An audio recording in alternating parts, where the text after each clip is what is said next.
I think I was wrong then about the path that inflation would take. As I mentioned, there have been unanticipated and large shocks to the economy that have boosted energy and food prices and supply bottlenecks that have affected our economy badly that I at the time didn't fully understand. The U.S. Federal Reserve has committed to 2 additional 50 basis point interest rate hikes in June and July to bring down the record high inflation. However, several market experts believe this and other quantitative tightening measures should have started last year before things worsened. We all know how regulators reacted then. They said inflation was only transitory and would soon end. But that did not happen. In a recent interview with CNN, Treasury Secretary Janet Yellen admitted that she was wrong to have said that inflation would not worsen. Last year, she said inflation was manageable and would only pose a small risk to American consumers. Her words might have been in good faith to reduce fear and panic, but they significantly added to the growing distrust of policymakers in the United States.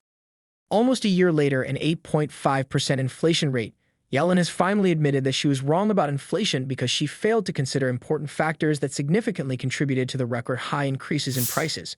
Yellen also remarks on the current situation of the U.S. economy and how the Federal Reserve is handling it. Here is the interview. I want to play for you what you said about inflation last year. Listen to this. Is there a risk of inflation? I think there's a small risk, and I think it's manageable. I don't anticipate that inflation is going to be a problem, but it is something that we're watching very carefully. Was it a mistake, Madam Secretary, to downplay this inflation risk? Did that contribute to the problems we're all seeing right now?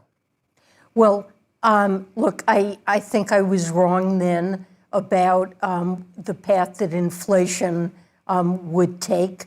As I mentioned, there have been unanticipated and large shocks to the economy that have boosted energy and food prices and supply bottlenecks that have affected our economy badly that I at the time didn't fully understand. But we recognize that now. The Federal Reserve is taking the steps that it needs to take. It's up to them to decide what to do. And for our part, President Biden is focused on supplementing what the Fed does with actions we can take to lower the cost that Americans face for important expenditures they have in their budgets. Prescription drugs is one example, healthcare costs, another example, utility bills.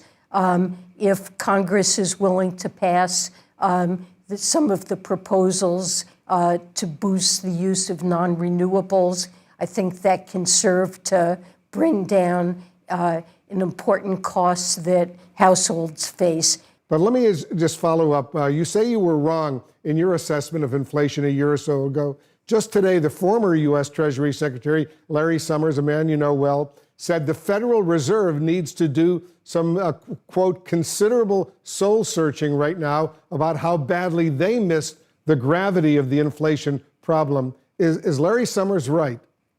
Look, I'm not going to comment on the Fed's policies. Chair Powell has made clear that he has every intention and believes, as I would, that the Fed has the tools to bring inflation down, and that's his focus. You know, the Fed has a dual mandate. The economy is, I think it's fair to say, operating at full employment with the strongest job market in generations. Inflation's too high, and it's got to be brought down. Is it going to get worse in the short term? You know, core inflation has come down. It's still too high, but in recent reports, we've seen it move down, and that's an encouraging sign. But oil prices are high. Russia continues to wage war against Ukraine. We're trying, and the Europeans are trying to address that and limit his ability to wage this war. There can be impacts on energy and food prices that, you know, we can do everything we can domestically to control. The president has authorized historic releases of oil from the Strategic Petroleum Reserve, but we can't rule out further shocks. Apart from admitting that they really had no clue about the direction inflation was going to take last year, Yellen has also declared that they now have a plan to get everything under control. In her interview, Yellen mentioned the Federal Reserve's plans as well as proposed legislation that would see a reduction in the prices of essential goods. Are these solid plans? And how fast do you think the government will be able to bring down prices, hopefully without sending us into a recession? Please drop your messages below, and don't forget to hit the like button. Thanks for watching the video.